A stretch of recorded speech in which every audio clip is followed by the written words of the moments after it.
Olá pessoas, hoje estou aqui para ler para vocês Feminismos em Movimento, mais um verbete de feminismo para vocês, e hoje vai ser feminismo institucional, que quem fez esse texto foi a Jéssica Maiara de Mello Rivetti, ela é socióloga, tá?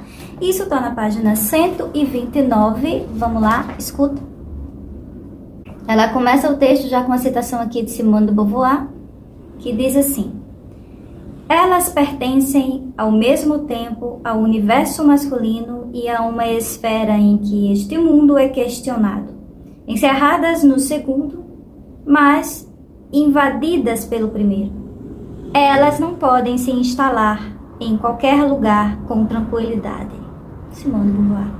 Agora vou para o texto da Jéssica Maiara de Mello Rivetti. Feminismo institucional. Estado, as dinâmicas políticas, as ferramentas e técnicas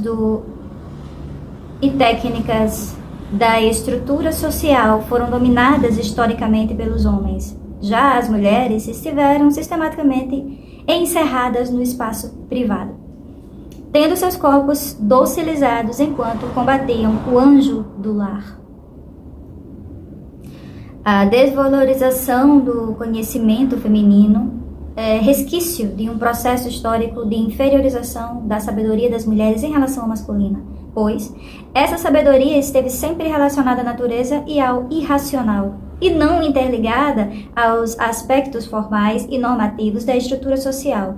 Não obstante, entre os séculos XII ao XVIII, na Espanha e nas Américas, aquelas que ousavam questionar os pressupostos da racionalidade associada ao masculino eram silenciadas ou queimadas, apedrejadas pelas instituições políticas e religiosas sob a acusação de bruxaria. Aqui ela está citando Silvia Federici.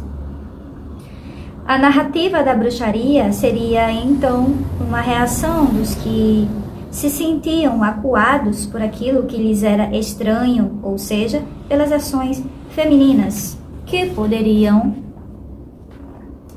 ruir o sistema capitalista. Nesse sentido, foi preciso destruir as hereges, curandeiras, a esposa desobediente, as mulheres que ousaram viver só, as que incitavam os escravizados à rebelião. Com o decorrer do tempo, aos poucos, as mulheres lutaram insistentemente por sua inclusão em espaços dos quais estavam socialmente excluídas, como o sistema de ensino, o campo político e econômico. A tentativa era contínua, sendo de combater o anjo do lar e de tornarem visíveis, representando e sendo representadas e escutadas em suas demandas em todos os âmbitos. No entanto, quem seriam essas mulheres capazes de matar o anjo do lar? A mulher aprisionada nas atividades do cuidado doméstico e dos outros, obrigada a performar determinado estilo de vida e de feminilidade.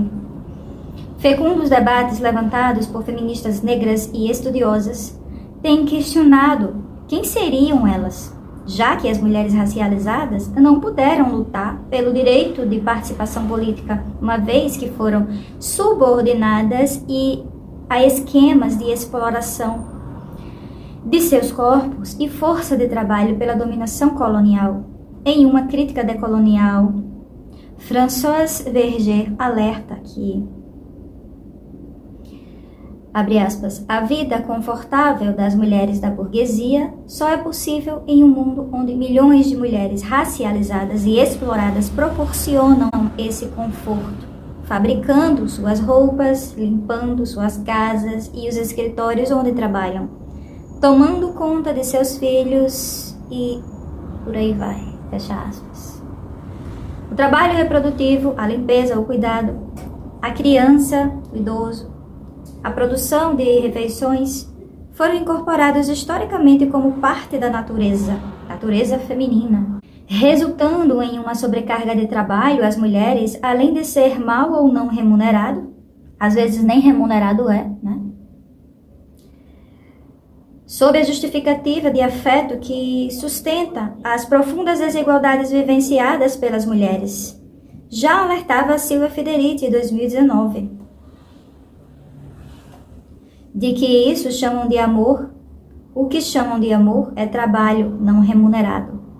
O que chamam de amor é trabalho não remunerado.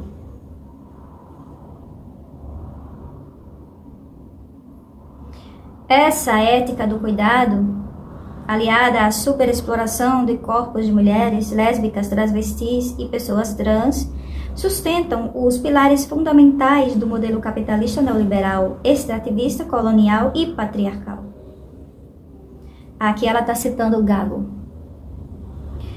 Expostas essas questões que afligem o cotidiano de metade da população mundial, podemos descrever de maneira simplificada que os feminismos surgem com distintas perspectivas, contextos e bandeiras na luta pela justiça de gênero. Neste verbete, me detenho sobre o que se chama de feminismo institucional, que apesar de suas particularidades, deve ser entendido como um movimento que coexiste com outras correntes que se complementam na promoção de uma transformação social. O feminismo institucional busca promover a igualdade de gênero dentro das instituições políticas, econômicas, educacionais e governamentais. Essa abordagem reconhece que a participação política de pessoas comprometidas com pautas sociais é fundamental para alçar mudanças significativas na luta pela equidade de gênero, combatendo a exclusão histórica dos direitos das mulheres. O enfoque é centralizado, assim, na transformação do Estado e de demais instituições por dentro, através da participação de cargos políticos, administrativos e governamentais para, mediante políticas públicas, obter mudança de leis e estratégias políticas em defesa da justiça social, igualitária e inclusiva. Em síntese, podemos afirmar que a demanda do movimento é a luta constante pela despatriarcalização do Estado. A história da perspectiva feminista institucional remonta ao final do século XIX e início do século XX, quando os movimentos sufragistas se espalharam pelo mundo e passaram a reivindicar os direitos políticos das mulheres através do voto. A partir daí, outras demandas sensíveis ao gênero foram incorporadas ao debate político e social, como o direito ao trabalho remunerado, a educação e a igualdade de oportunidades. Até então, como resultado da divisão sexual do trabalho, elas haviam sido situadas de preferência em uma exterioridade fruto de uma não inclusão e não tanto de uma rejeição por causa de seu sexo. Não à toa, Carole Petman, de 1995, entende que a configuração do Estado moderno tem suas origens em um contrato patriarcal, em que as mulheres não são reconhecidas como sujeitos, mas como objetos desse contrato sexual. Esse livro que ela está citando, né, essa autora, escritora feminista, que também faz parte desses livros, né, considerados clássicos dentro do feminismo, que é esse daqui, ó. Muito importante também, quero indicar para vocês, tá? Esse livro, ela aprofunda bastante esse tema aí, tá? Voltando para o texto da Jéssica agora. As feministas que se identificam com essa vertente argumentam que a participação feminina nas instituições existentes é um passo importante na luta pela igualdade de gênero, especialmente em países onde essa parcela de população é subrepresentada na política e nos cargos de poder. Embora a transformação completa do sistema patriarcal possa ser um objetivo desejável, a participação institucional é uma estratégia eficaz para alcançar mudanças significativas e tangíveis no curto prazo, pois quanto mais degraus elas sobem na escada hierárquica do poder e da estrutura social, cada vez menos encontram as colegas mulheres. O topo e as posições mais prestigiosas dificilmente são alcançadas e essa barreira invisível que impede seu acesso em função do sistema sexo-gênero é chamado de teto de vidro. A gente sabe que a hierarquia é patriarcal, né? Então não adianta muito. Pode até se infiltrar aqui e acolá, mas não resolve, né? O que a gente tem que fazer é destruir mesmo esse sistema inteiro. De acordo com os dados apresentados no estudo de Almudena Hernando Gonzalo, de 2003, a participação das mulheres em cargos de representantes políticos nas sociedades moderno-ocidentais tem aumentado progressivamente. No entanto, a proporção diminui conforme a posição. No entanto, a proporção diminui conforme a posição de poder. Quanto mais poder, vai se distanciando a quantidade de mulheres que tem naquele sistema, né? Para isso, entende-se como necessário o aumento da representação das mulheres nas instituições políticas, incluindo parlamentos, governos e partidos políticos. Ainda assim, algumas feministas argumentam que a busca pela representatividade feminina nas instituições pode ser limitante, uma vez que muitas vezes essas mulheres são obrigadas a se adequar às estruturas existentes, reproduzindo assim as desigualdades de gênero. Inclusive justificando, pelo menos aqui no Brasil, muitas dessas mulheres que estão lá, não são todas, que estão lá na instituição, né, nos partidos e etc e tal, elas são antifeministas. Elas acabam reproduzindo, sendo o que a gente chama de soldadas do patriarcado, né? E aqui eu estou citando a Adriana Ventura, né? Esse termo é dela. Sempre tem, né? As soldadas do patriarcado por aí. Que na verdade elas são o quê? Elas são cúmplices, né? Elas ganham alguma coisa, alguma coisinha ali, ficam satisfeitas, não querem romper a estrutura, acabar com a estrutura e com o sistema. Elas são coniventes, infelizmente. São aliadas do patriarcado, né? Então nem sempre a gente pode contar com essas mulheres que estão lá, supostamente representando a nós todas. Só que não, né? E aí a gente passa por essas humilhações todas aí. Enfim, voltando pro texto. Celi Pinto alerta para a crítica comum à interpretação institucionalista do feminismo que se dá pela concepção da categoria mulher, aprendida como universal e que seria partilhada pelas experiências de vida das mulheres brancas, classe média alta ou de feminismos hegemônico. Isso se evidencia com a dificuldade de mulheres negras, racializadas e LGBTQIA+, romperem com as amarras do solo pegajoso, que as cimentam nas bases da estrutura social e nas classes sociais mais desfavorecidas. A interpretação da categoria mulher como universal, sem considerar as pluralidades das experiências vividas, menospreza os processos de exploração colonial e restrições históricas a bens materiais vivenciados por mulheres negras e mulheres racializadas. Aí tem uma citação aqui da Silvia Ferreira, escuta. Refletir sobre as vivências e as lutas das mulheres negras, das mulheres indígenas, das mulheres que estão imersas nas mais difíceis regiões do que convencionamos chamar de Brasil, pode não apenas possibilitar novas narrativas da história das mulheres, mas também e principalmente nos ajudar a deslocar a ideia do que é ser feminista. Afinal, também nunca é bastante perguntar o que é feminismo. Aí agora voltando para o texto da Jéssica. Essa intersecção entre raça e classe nos demonstra o problema histórico de subrepresentação de mulheres, sobretudo negras e racializadas, campesinas, indígenas, periféricas e de dissidências sexuais, acessarem formalmente o âmbito político, o que, por consequência, as impede de promover releituras das práticas de poder e transformar estruturalmente a dinâmica estatal na reivindicação de um Estado sensível ao gênero e demais marcadores sociais. Nesse sentido, ainda há profundas desigualdades sociais, mesmo com avanços significativos do campo do direito obtidos através do feminismo institucional.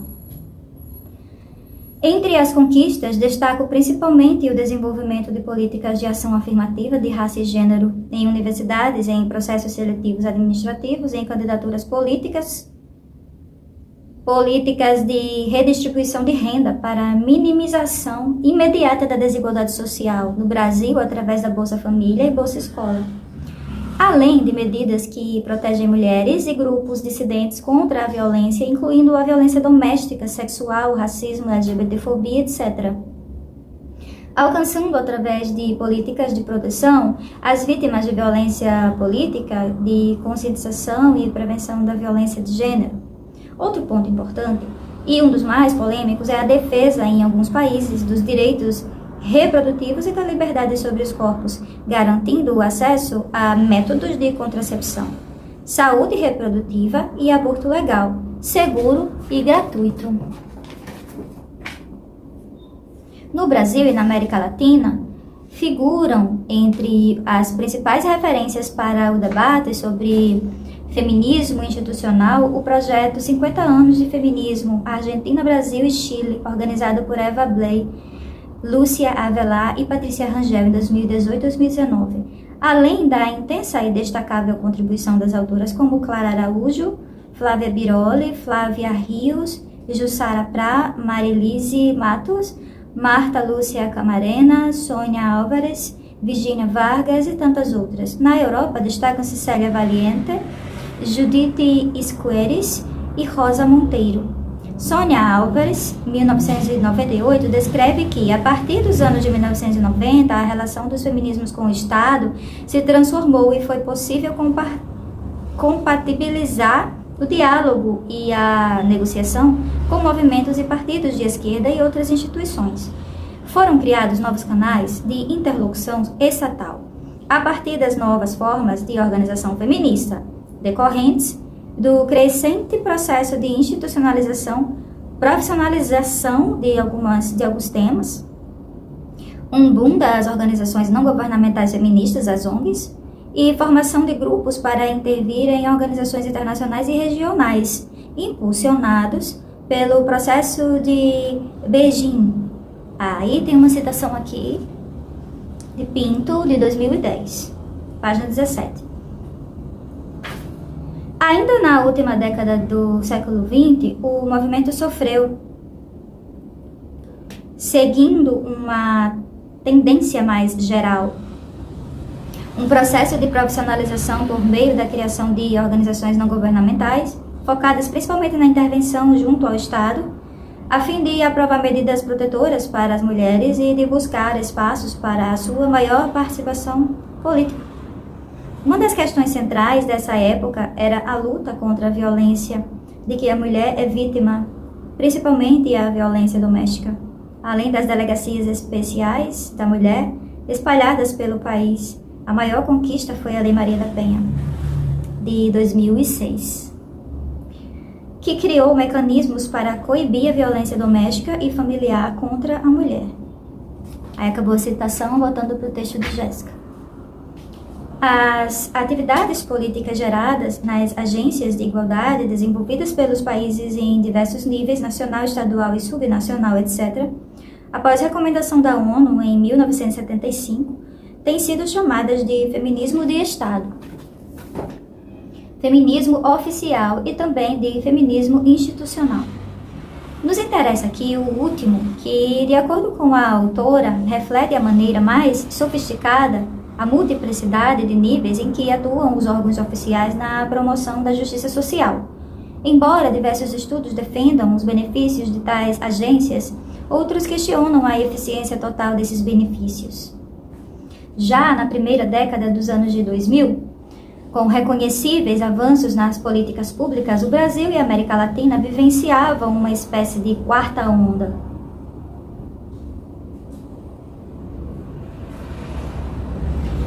Quarta onda feminista com o avanço da estatização das demandas de gênero, como, por exemplo, a aprovação da lei que garantia o aborto na Argentina e no Uruguai, e tentativa de aprovação de uma constituição feminista no Chile, a lei de paridade política e de cota racial e de gênero nos partidos políticos.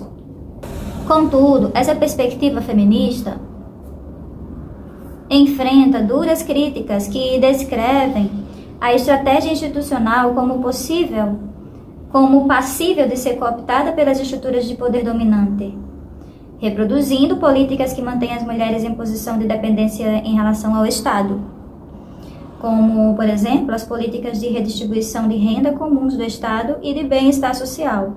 Segundo Fraser, 2007, nesse tipo de política pública, quando não acompanhada de representação e reconhecimento, as mulheres pobres marcadas por opressões de gênero, raça e sexualidade seriam posicionadas socialmente como clientes dependentes de políticas assistencialistas, o que implicaria em uma baixa capacidade de transformação social radical, por não se opor frontalmente às estruturas de poder patriarcais e à exploração capitalista vigente. A partir da leitura de Wendy Brown, de 1995, podemos entender que as promovem o poder masculino como forma de domínio, produzindo, então, sujeitos estatais burocratizados, dependentes, disciplinados e com marcas de gênero. Embora seja muitas vezes considerada uma abordagem conservadora, o feminismo institucional pode desempenhar um papel importante na promoção da igualdade de gênero em uma ampla variedade de contextos políticos e sociais, garantindo direitos fundamentais e justiça social para as mulheres, especialmente as mais vulnerabilizadas. As lutas por reformas e mudanças institucionais podem ser uma etapa necessária na construção de um movimento feminista mais amplo. Um exemplo disso é a análise do campo político argentino, após a aprovação da Lei Paridade Política. Aí tem uma citação aqui. As medidas normativas que promovem uma mudança nas condições de acesso ao poder, como as leis de paridade, por exemplo, estabelecem um movimento instituinte e complementar, top-down, estabelecendo regras que promovem mudanças nas estruturas institucionais. A paridade é alcançada e mantida se as ações ocorrem em ambos os sentidos de maneiras articuladas e complementadas, buscando mudanças institucionais e culturais ao mesmo tempo. Fechou aqui a citação. Em síntese, as principais críticas direcionadas à vertente institucionalista dizem respeito a, primeiro, a cooperação com o sistema opressivo, em vez de buscar a mudança radical e a desestruturação completa do sistema. Segundo, limitação das demandas e dos objetivos dentro do sistema político e social existente, tal como o conhecemos, em vez de promover transformações radicais, perpetrando as normas opressivas. Terceiro, falha na inclusão de grupos mais marginalizados. Quarto, promoção de mudanças graduais e incrementalistas com políticas que não são suficientemente transformadoras ou que não abordam as profundas raízes da desigualdade de gênero. Aqui ela está citando o Segato 2014. Portanto, o feminismo institucional apresenta essencialmente duas dimensões que podem ser interpretadas como conflituosas: o Estado como veículo de mudança e o Estado como modo de controle da vida das mulheres. Diante disso, Sônia Bagnon frisa que devemos entendê-lo através das seguintes frentes. Por uma parte, como um movimento associativo que luta na sociedade civil em outros movimentos. Nesse sentido, é que se pode produzir um conflito de interesses entre diferentes grupos. Por outra parte, como um movimento que necessariamente exige ao Estado a incorporação das mulheres como indivíduos plenamente autônomos e com direitos em igualdade frente ao modelo até agora hegemônico de sujeito de direito. As ativistas feministas institucionais trabalham em diversas frentes, incluindo a promoção de políticas públicas que atendem às necessidades das mulheres, a luta pela igualdade salarial e pelo acesso a posições de liderança e de poder político, e a defesa dos direitos reprodutivos e sexuais das mulheres para a obtenção da justiça de gênero. Nesse sentido, quando propõem mudanças sociais, ainda que insuficientes, saem da ordem do aparente e do visível, subvertendo toda a ordem em que se funda a nossa relação com o mundo. O objetivo desse feminismo é, portanto, contribuir de alguma maneira para decifrar os códigos de ordem patriarcal e poder, de uma vez por todas anular e transformar os seus significados em justos. Para um Estado comprometido com o direito das mulheres, é preciso, segundo o relatório da equipe latino-americana de Justiça e Gênero, impulsionar as políticas de conciliação de forma ampla, envolvendo sindicatos, empresas e Estado, além de promover mudanças nos processos de socialização que incluam uma educação não sexista com a eliminação de estereótipos de gênero que dificultam o avanço das mulheres nos avanços de decisão. Para isso, nos espaços de decisão, para isso, é necessário gerar novas culturas organizacionais com práticas mais adequadas às necessidades de diferentes grupos marginalizados, garantindo que políticas e práticas discriminatórias sejam eliminadas. Portanto, o feminismo institucional deve ser ciente dos riscos de cooptação e se esforçar para manter sua independência e compromisso com uma transformação social radical. É difícil, é bem complexo. Aqui tem umas 2, 3 páginas de referência. Ela gosta muito de jogar referências aqui. Muito bom. Mas é aquilo que a gente já conhece, né? Que a gente já sabe um pouco.